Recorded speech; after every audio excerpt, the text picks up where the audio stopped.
You could say Speaker of the House Nancy Pelosi has been in the spotlight since the day she was born. Her birth front page news in Baltimore, where her father was a congressman at the time. Pelosi's political education and evolution into the most powerful woman in American political history is the subject of a new biography. Madam Speaker Nancy Pelosi and the Lessons of Power is by USA Today Washington Bureau Chief Susan Page, who joins us now. Susan, good morning to you. The most powerful woman in American political history. I think you could probably drop political and just say the most powerful woman in American history. She is second in line to the presidency, twice elected Speaker of the House. And a difficult interview. She comes on this program, she says what she wants to say and nothing more. What surprised you in your 10 conversations with her for this book?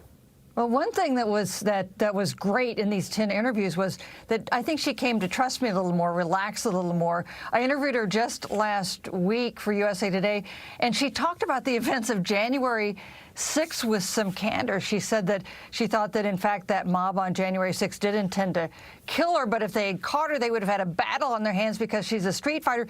Then she lifted up her foot, pointed to her 4-inch stilettos, and said she would have used these as weapons. So she is a tough interview, but also such an interesting, consequential person in American history. Highly consequential. She almost walked away from politics in 2016, and then as the story goes, Donald Trump is elected and she decided to stay. What do you think that meant for her legacy? And in those 4 years of battles that we all witnessed, who do you think came out with the better part of it? Well, I'll just say that Donald Trump is back in Mar-a-Lago in a forced retirement, and Nancy Pelosi is still the Speaker of the House. You know, it was as though it was in her entire career, all these decades at the center of power, were preparation for her to become the Democratic face of the opposition to Donald Trump. I think really burnished her reputation and made, I think, some Americans realize how important she had been previously, not perhaps gotten all the credit that she had deserved.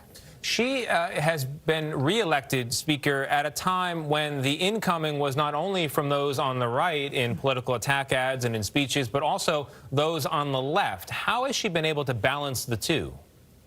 Well, she's done it with some skill. You know, she is herself a very liberal person.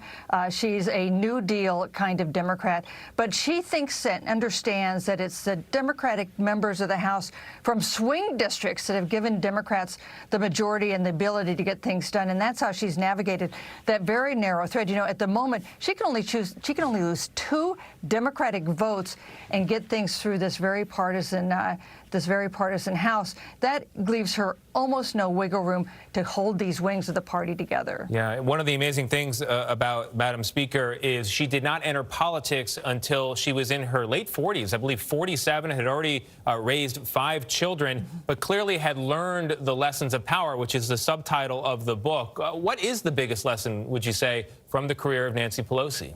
Yes, there's a lesson she learned from her father, who served 3 terms as the mayor of Baltimore. It was, no one is going to give you power. You have to seize it. And while she was late to running for office herself, once she was there, that is a precept she has followed. It is advice she has given to other politicians. It has made her gain power, hold power, and wield power. Yeah, and she has been very effective at it. Susan Page, thank you very much. The book is Madam Speaker. It is on sale today. Pick it up.